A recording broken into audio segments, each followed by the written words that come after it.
Hi guys, Pete Mazaris, the home inspector mentor, here with a request from Adam, who asks, could you do a video on the walkthrough?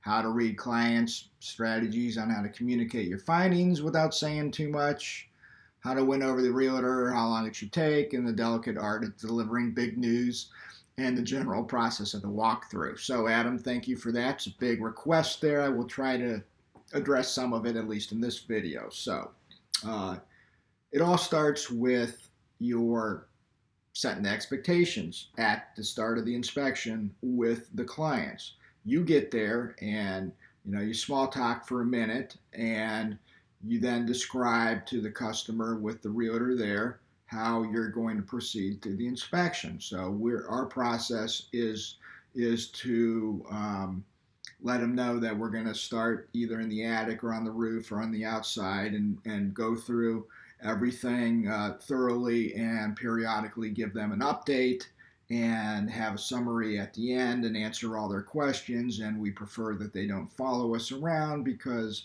number one, it's distracting. Number two, it'll take longer to do the inspection. Number three, it's not fun and exciting. And number four, it's their opportunity to check the house out on their own while we're working for them and updating them. And there's no need to take notes because we're going to document everything for them. So in a nutshell, that's what we say. It sets the expectations, and then we ask the client and the realtor, what concerns they have as we start to put our gear on. And so that allows them to express themselves, which realtors like and clients like as well. And so then we get started. And so let's say we get up on the roof, and the roof has some shingles that are not adhered down properly, and they've lost their adhesion. And so that's the biggest issue that we see on a roof that maybe is halfway through its life cycle. And so the way we communicate that to the client and the agent, and since it's going to be possibly a big deal, we're going to want to communicate that to the client with the agent present. And so we're going to say, hey, listen, just walk the roof.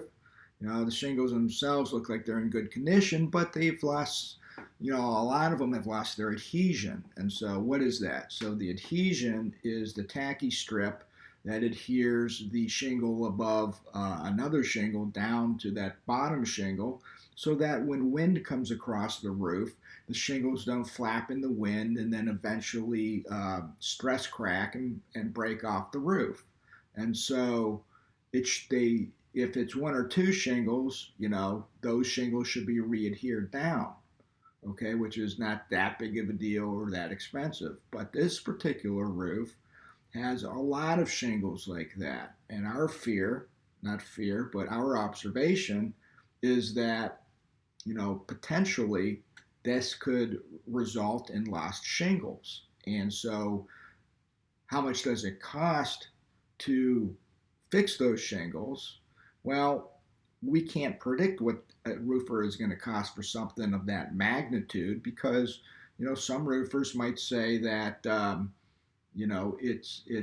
roof needs replaced because trying to re-adhere down, 50 to 100 shingles is going to be cost prohibitive. So you might as well, put that money towards a new roof. And so that should be investigated further. It is a problem that needs fixed, and this is why. We just explained why. And so it's prudent to know what that cost implication is. And so if you put it back on the seller, fine, you want to get a warranty for that repair. If you decide to investigate further with another, roofing contractor, then fine, bring that roofing contractor back out and get a cost estimate, which may include the necessity of replacing the roof. Our observation is what it is. Let's say that you're in the basement and you see an adhesion crack. So a horizontal crack on the wall.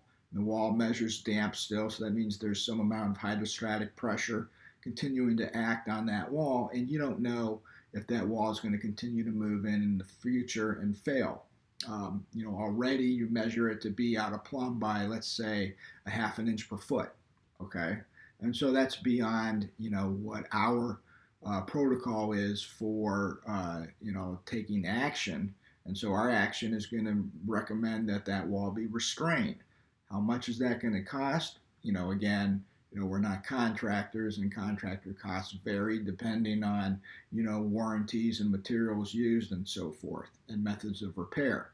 And so what happens if they don't address that issue? Well, yeah, okay, well, the wall may fail. That doesn't mean the house is going to collapse, but you don't want a failed foundation wall. And when a foundation wall fails, especially a concrete block one, you got to rebuild the block. How much does it cost to rebuild the block? Well, maybe $15,000 to $20,000. So that could be a big deal, and you want to know and understand what that is before you buy this house.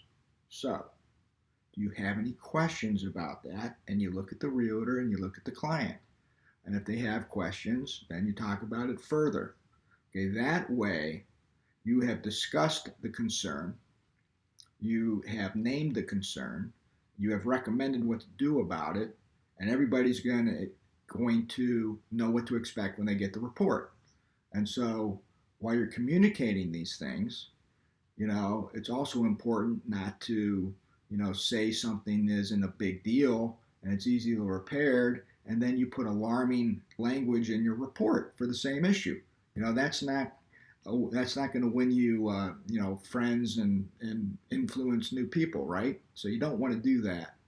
And so as you are going about your business and you're given a review, I always liked to say the good with the bad. That way, clients knew that I was a thorough inspector. Okay, so if I went through the attic, I would come down and say, hey, the attic looks pretty good. I don't see any daylight. I don't see any holes in your roof. I don't see any critters up there. I don't see any damaged structural members. I don't see any damaged sheathing, plank sheathing, trusses, ties, whatever it is. The insulation looks pretty good. Okay, I don't see any signs of mold or mildew up there. Looks like it's well ventilated, but except for the fact that you have the bathroom exhaust vent ducting through the soffit vents, which has created a little tiny mold issue, so that should be vented to the exterior and and corrected so it doesn't become a bigger issue.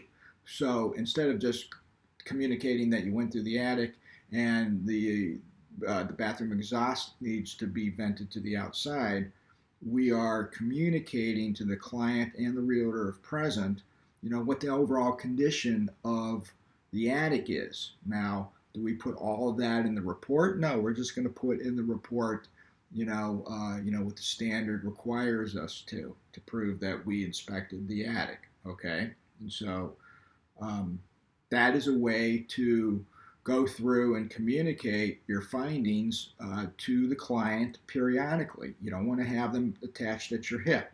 Okay, this is not a home inspector instruction class. You didn't charge enough for that. Okay, you charged enough to perform this inspection, in a reasonable time frame so that you can be thorough on site, not make the client think that you're rushing, and give yourself enough time to investigate and document the issues and be thorough with the inspection. So how much time is that?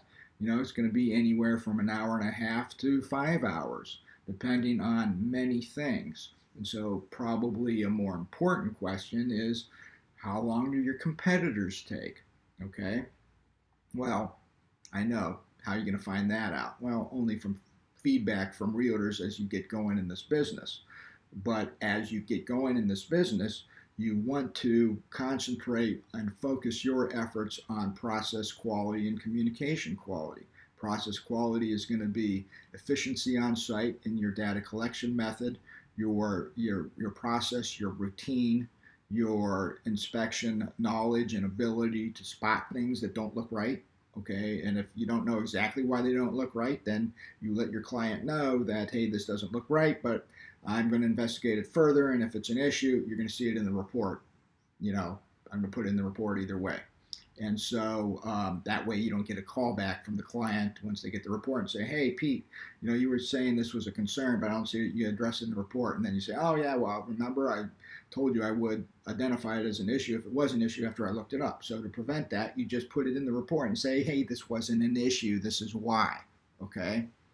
And so communication and summary wrap up at the end, okay, and asking questions from the client and the realtor when you're done before you leave is going to go a long way to cementing in the client's mind that you're a thorough inspector who puts their fiduciary needs first. And you're also going to reinforce to the realtor that you're a top level communicator, that you don't turn molehills into mountains. You're not making an opinion, your opinion about things. You are using objective fact. You're backing it up with fact. If you have to express opinion, then you're stating it's an opinion. Okay, even though clients tend to hang on us for opinions, we try to keep to the facts as much as possible. So, Andrew, or Adam, sorry, hope this was helpful and I addressed some of those questions you had.